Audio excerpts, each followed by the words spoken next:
All right, friends, so I'm always getting asked what I do when I get one of these boards that's been majorly damaged by a Varta bomb. As you can see, I don't know if you can see this well. I'm going to bring this up to the camera here. You can see that this is got some pretty seriously damaged traces there.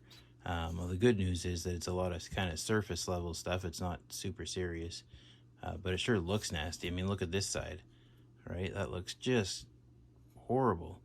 Um, and you can't leave it like that. So just gonna, I mean, I'm not gonna do the whole project right here. I don't really have the time for that right now because that, life is what it is. But what I'm gonna do is I'm gonna start off by just spending a few seconds here going over the first step. Well, the very, very first step will be I'm going to take this chip off, which is obviously the BIOS EEPROM chip, and I'm going to upload that to the retro web because we do want to always keep those things archived.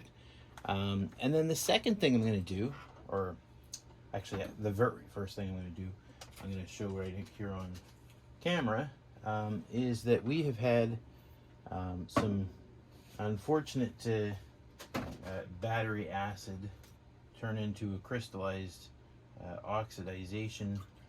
I don't know all the chemical names. I'm not going to try and learn them. It doesn't really matter to me, although it's fascinating. It's not a today thing for sure. But I'm going to take a Q-tip and I'm going to work around. One thing I love about doing this, by the way, is sometimes it actually fizzes and you can actually see it activating on this material. But you take this stuff now. What I'm using, I should really show this off. This is not your average white vinegar. This is actually pickling vinegar, which is actually 7% acetic acid, which is actually higher percentage acid than your typical vinegar. So it does a really great job at sort of disabling the oxidization and stopping it from getting any worse. It obviously can't fix the damage, so don't think this is a magic thing or anything. But what I do is I just soak the daylights out of this stuff, and I'm just going to work around here, clean this up, and yeah, just get every single piece soaked in this solution. In a perfect world, you could leave this on there for days upon days. Most of us don't have time for that. What I love about Q-tips is that you're not just using it as a soaking mechanism for a targeted approach, which is what I do. But the other thing that's cool about it is that you can give it a rub at the same time and really, almost kind of give it a bit of like a mini polish, if you think about it that way, and help remove some of the debris using the pickling vinegar. I don't know if you can see what I'm doing here, but hopefully you can. Because I don't have a cameraman. I am a one-man show. But I'm going to, yeah, and so just getting this stuff soaking will let me sort of see where I'm at. And I know that some guys will say that you got to leave this stuff on here for a really long time and all that stuff, but hopefully with this camera, you'll be able to see that even just a few seconds of doing this, you'll see that this stuff was really green, and then it'll go to a nice copper color with hardly any work, really. I don't know if you can see that, but I mean, look at this. You can see that's almost like sparkly golden color now on these parts that I've been working away on. And even the parts of the board, this is going to drip if I do this, but that's okay by me. You can see that this is already starting to come way cleaner. Let's see if we can get a good angle on that. There you go. Get an angle of the light. There you go. See? So it's still green, but I mean, the point is you leave this solution on here and it'll actually bring out that stuff out of the board, disabling the caustic acid. And then what we'll notice as well is that these capacitors have seen better days. We'll have to replace those. So what I do with those is I will take my Where is it here? There it is, right behind this cup. I will take one of these eyepieces. This is a 10 times magnification. Zoom in, look at that.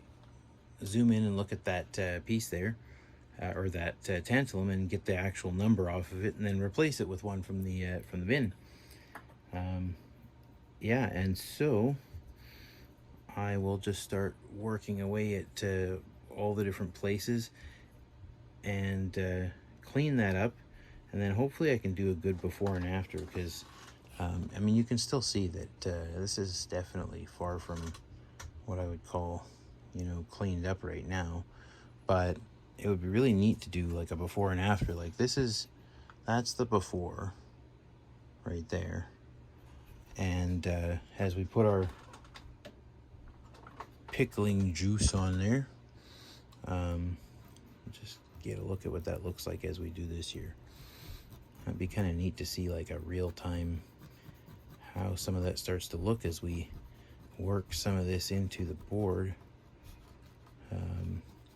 And you can just see like it'll just start to come right off, and it's just I don't know, so satisfying to think that here's this device that's capable of like such cool DOS games, and you know, vintage software, Windows 3.1 and Doom, and you know, what are they called, Descent, and all those cool games that we loved, Duke Nukem, all those things that really, I mean, it's just not the same without that retro sound you get from an ISA sound card, and you know, all that, the joy we get out of playing it the right way, that all of that's possible with a restoration of this 486. So but there's also a neat history. Like every board has its own unique chipset, its own unique features, and you know, its own benefits and merits by its own standing, and its own little bit of history within that era of when it was released, you know. There we go. So I'm obviously just going to have to let some of this soak, because as you can see, that one particular trace right there, that is really messed up. So that is going to have to be rebuilt, and you can see that, you know, there's been some arcing here that has caused some serious damage that, you know, we're gonna have to clean up. But you can see here, like, I mean, that already starts to look really nice, and obviously some of this is just, you know, some dirt and junk, so we'll just take some of that off. But yeah, I mean, already you can see that wow, look at that. Some of this oxidization is so bad you can literally just pick parts off, pins off with your fingernail. That is not good, but we are going to clean all that up. So yeah, I mean, just to summarize here, I mean, this is the GA-486VS model, revision V.8A. That's a DX4100 CPU capable board, but what's interesting is this board does not have the LT 1086 voltage regulator installed, which means that even though it is capable of a DX4100 chip, it actually isn't without that voltage regulator. So that's interesting.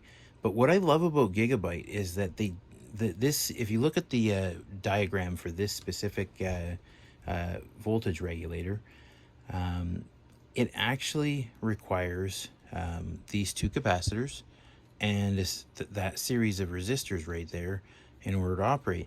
And Gigabyte, well, they excluded this chip, which I don't know if that was maybe expensive, you know, back in 1995 or not, but they left us those parts. So all you have to do is add that voltage regulator. So I might do that, because that's not hard to do, adding that back. So chances are the CPU that this was rocking on before the Vardabomb hit was probably a, you know, DX266, because this board would not obviously operate on a different one without that piece. So I'll just pop this out here, pop this out of its little hideaway here, and what chip do we have? We have the, come on you, there it goes. Yeah, so this had a fan and a heat sink on it, so there you have it. Man, look at the condition that's in. And that is a DX266, and I didn't even know that, but that is exactly what was inside. So yeah, so we will get that going, and basically clean up all of this, do a few treatments of that stuff, back this up. You never know if it's a unique version, but yeah, so this is that model I was talking about. It does have VLB. It does have a decent amount of cache on board. Looks like that capacitor's seen better days. I've actually only ever seen these with tantalum, so I don't know if these are aftermarket or if they were added later or something. But yeah. Yeah, and this has the SIS chipset, which at the time, it was actually a pretty decent chipset. So it's a pretty nice board. And I think it'll clean up really nicely. And yeah, this board does even support LBA, so you can put some decent sized hard drives on this thing too. So I'm looking forward to getting that cleaned up, and I'll do a follow-up as soon as I've got that a little bit further along the way.